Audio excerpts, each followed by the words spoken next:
The beginning of the first chapter of John is the important part of John, the Gospel of John. At the time that the Gospel of John was written, there were a group of heretics in Jerusalem.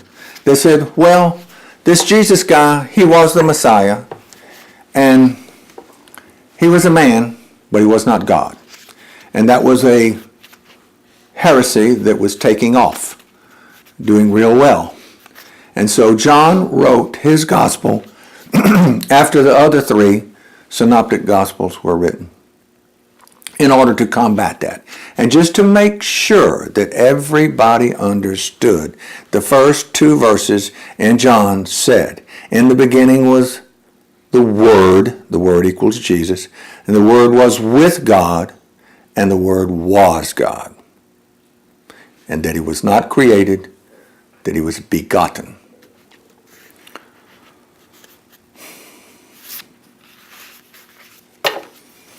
Today's reading is about what happened 3 days after Jesus had begun to select his disciples, his apostles.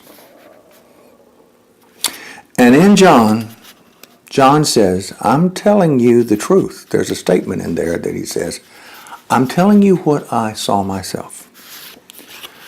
And Jesus had just finished selecting his last couple of apostles, Nathaniel, Philip. And quickly the verse says, and 3 days after that, at the third day, there was a wedding. And everybody was invited. So he shows up at the wedding. So you have this process of Jesus being baptized, Jesus going into the desert to be tempted, Jesus coming back after 40 days, Jesus calling his disciples, and then they go to a party. Pretty good. Weddings, when you study the history of weddings, have always been big celebrations in cultures and in families. They celebrate the joy of love. They celebrate the possibility of offspring.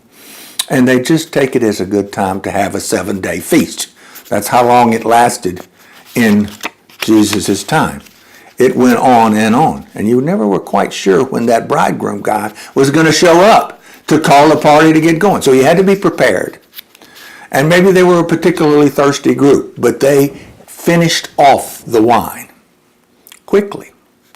It says they have no wine. Other readings say that they've run out of wine. They certainly wouldn't have had no wine because it was the bridegroom's job to provide the wine. Much like the rehearsal dinner, you might be saying, today is provided by the bridegroom. So Jesus came to a party, to a cultural event. He was not a monk. He was living actively in his Jewish culture. He wasn't in a cell, hiding out, living in a cave. He was active in his walk and his preaching and his teaching. He didn't start it at a funeral. He started it at a celebration, at a wedding. So it was a happy day. Oh, happy day. It was a happy day when he showed up. And he puts us all in the frame of mind that we should be enjoying the celebration of our Christian life. We should not be morose, going around with a frown on our face, letting everybody know that I've been fasting for the last few days, that I'm very spiritual. We should be enjoying life in our Christian salvation. Jesus said at the end of this book of John that you're going to have tribulation, but I've overcome the tribulation. He didn't say live in dire straits where you're worried about the end of the world coming. I will come, and you will be my bride, and the whole heavenly reunion will be in the form of a bridal feast. That's to be a happy time. The water that was in the pots is representative of the law that Moses gave, that you could wash your filth away from your feet from being in the streets. But that was an external washing. It was water. But wine refreshes. Water quenches thirst and cleans. The law made it very clear that we were unclean because we couldn't meet its requirements. So those sins needed to be washed away. And to make a thorough cleaning and a refreshment and a renewal, it had to be a washing away with blood and wine.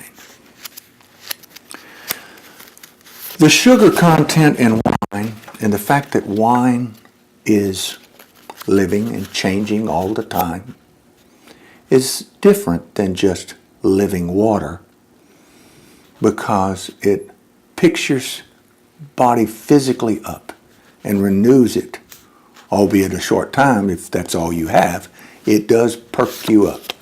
And in the 104th Psalm, when they're thanking God for everything that he created, one of the things that they thank God for is for the wine which makes glad the heart of man.